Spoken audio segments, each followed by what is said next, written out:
श्रीशैले दयापात्रं दीभत्यादिगुणार्णवं यतीन्द्रप्रवणं वन्दे रम्यजामाधरं मुनिं लक्ष्मीनाथसमारम्भां नादयामुणमद्भयाम् अस्मदाचार्यपर्यन्तां वन्दे गुरुपरम्परां भक्तामृतं विश्वजानूनमोदनं सर्वार्थं श्रीषडगोपवाङ्मयं सहस्रशाखोपनिषत्समागमं नमाम्यहं द्राविडवेदसागरं திருவழுதினாடென்றும் தென்குருகூர் என்றும் மறுவினியவன் பொருணல் என்றும் அருமறைகள் அந்தாதி செய்தான் அடியினையே எப்பொழுதும் சிந்தியாய் நெஞ்சே தெளிந்து ஏத்த பெருங்கேத்திராமானுஜ முனிதன் வாய்த்த மலர்பாதம் வணங்கு என்றேன் ஆய்த்த பெரும் சீராச் சடகோபன் செந்தமிழ் வேதம் தரிக்கும் பெறாத உள்ளம் பெற எம்பெருமான் திருவருளாலே ஆச்சாரியன் அனுக்கிரகத்தாலே கடந்த பல தினங்களாக நம்மாழ்வார் அருளிச் செய்த திருவாய்மொழியை நாம் அனுபவித்து வருகிறோம்.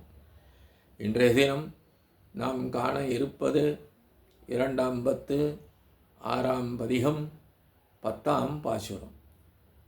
போகின்ற காலங்கள் போய காலங்கள் போகு காலங்கள் தாய் தந்தையும் ஆகின்றாய் உன்னை நான் அடைந்தேன் விடுவேனோ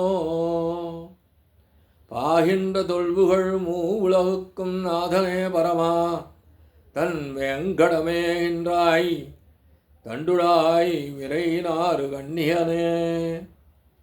போகின்ற காலங்கள் போய காலங்கள் போகு காலங்கள் தாய் தந்தை உயிர் ஆகின்றாய் உன்னை நான் அடைந்தேன் விடுவேனோ பாகின்ற தொல்புகள் உலகுக்கும் நாதனே பரமா தன் திருவேங்கடம் மேகின்றாய் தந்துழாய் விரை நாறு கண்ணியனே. இங்கே நிகழ்காலம், கடந்த காலம், எதிர்காலம் எல்லாவற்றிலும் எம்பெருமானே தனக்கு பேருதவி புரிந்தவன் என்பதை குறிப்பதற்காகவே போகின்ற காலங்கள் போய காலங்கள் போகு காலங்கள் என்று கூறுகின்றார். நிகழ்காலம், இறந்த காலம், எதிர்காலம் என்பதான 3 காலங்களிலும் தாயும் தந்தையும் ஆத்மாவாக நின்ற எனக்கு பரிவை காண்பித்தபடி உள்ளவனே என்கின்றார்.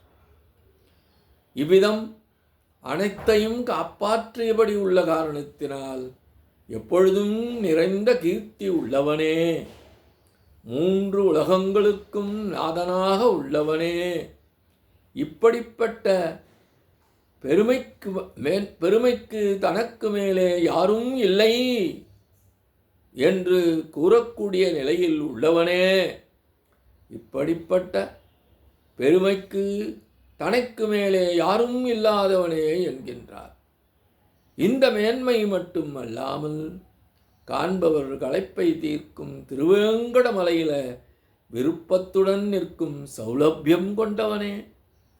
இந்த பரத்வம், எளிமை, இன்பம் ஆகியவற்றை மறைமுகமாக உணர்த்தும் விதத்திலே குளிர்ந்த நறுமணம் உள்ள துளசி மாலையை அணிந்தவனே என்கின்றார். இப்படியாக உள்ள உன்னை நான் அடைந்தபின் இனி நான் விடுவேனோ என்கின்றார். கடந்த பாசுரத்தில் ஆழ்வார் நீ என்னை விட்டு அகன்று செல்ல முடியாமல் இருப்பாயாக என்று வேண்டினார். இதனை கேட்ட சர்வேஸ்வரன், சரி நாம் உம்மை விட்டு அகலாமல் இருப்போம், ஆனால் நீர் நம்மை விடாமல் இருக்க வேண்டுமே என்றானாம். அதற்கு ஆழ்வார், நீ எனக்கு செய்த உபகாரங்களை கண்ட பின்னரும் உன்னை விட்டு அகல காரணம் உண்டோ? 3 காலங்களிலும் அனைத்து விதங்களிலும் எனக்கு உறவினனாக இருந்தாலே அப்படிப்பட்ட உன்னை கைவிட எந்த காரணமும் இல்லை என்கின்றார்.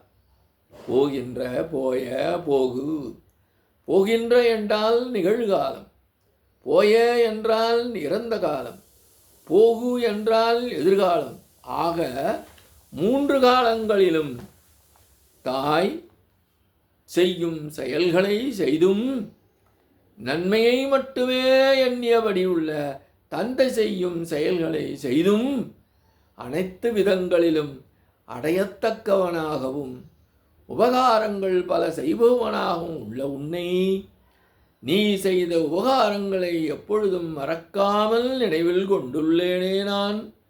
அப்படிப்பட்ட நான் உன்னை அடைந்த பின்னர் விடுவதற்கு ஏதேனும் காரணம் உள்ளதோ? எந்த காரணமும் இல்லையே, நான் விடமாட்டேனே. அப்படியிருந்தும் சுவாமியாகிய உமக்கு அந்த சந்தேகம் ஏன் ஏற்பட்டது என்று ஆழ்வாருக்கு தோன்றுகிறதாம். பாகின்ற தொல்புகள் அனைவராலும் அறியப்படுவன் என்று கூறுவதற்கேற்ப விரோதிகள் கூட்டத்திலும் அழியும்படியாக நிறைந்த கீர்த்தி உள்ளவன், இயற்கையாகவே அனைத்து திருக்கல்யாண குணங்களை கொண்டவன் என்றும் 3 லோகங்களுக்கும் அதிகாரியே நிர்வாகனே என்றும் பேசுகிறார். இங்கே பரமா திருக்கல்யாணோடங்கள் மற்றும் அனைவரையும் காப்பாற்றுதல் என்பது போன்றவற்றிற்கு உன்னை எண்ணிய பின்னர் வேறு எவரை குறித்தேனும் என்னை இயலாதபடி அனைத்திலும் அனைவரை காட்டிலும் மேம்பட்டவனாக உள்ளவனே. இப்படி அனைவரை காட்டிலும் உயர்ந்தவனாக உள்ள போதிலும் என்னை உன்னுடைய அடிமையாக்கிக் கொள்ள வேண்டும் என்பதற்காகவே அனைவருடைய களைப்பையும் நீக்கவல்ல திருவேங்கடமலையிலே வந்து அண்மையாக நிற்பவனே என்கின்றார். ஆழ்வாரை அடிமையாக்கிக் கொள்ள வேண்டும், கை கொள்ள வேண்டும் என்ற எண்ணத்தோடே தான் சர்வேஸ்வரன் திருமலையிலே வந்து நிற்கின்றான் என்று ஆழ்வார் இங்கே கூறுகின்றார். ஆழ்வாருடைய துன்பங்கள் அனைத்தையும் நீக்கும் விதமாக, அவர் தன்னை அனுபவித்துக் கொள்ளும் விதமாக வந்து நின்றான். அங்கே எப்படி நின்றான் என்பதை அருளிச் செய்கின்றார். ஆழ்வார் நம்மை விடுவாரோ என்ற சந்தேகம் நீங்கியவனாக தோளில் இட்ட மாலையும் பரிமளம் நிறைந்த நறுமணம் வீசுவதாக உள்ள பூப்பந்து மாலையும் என அலங்கரித்தபடி நின்றான் என்கின்றார் ஆழ்வார் என்பதாக இப்பாசுர விளக்கம் அமைகின்றது. இத்தோடு இந்த காலையிலே செய்கின்றோம். எம்பெருமான் திருவடிகளே சரணம். நம்மாழ்வார் திருவடிகளே சரணம். எம்பார் திருவடிகளே சரணம்.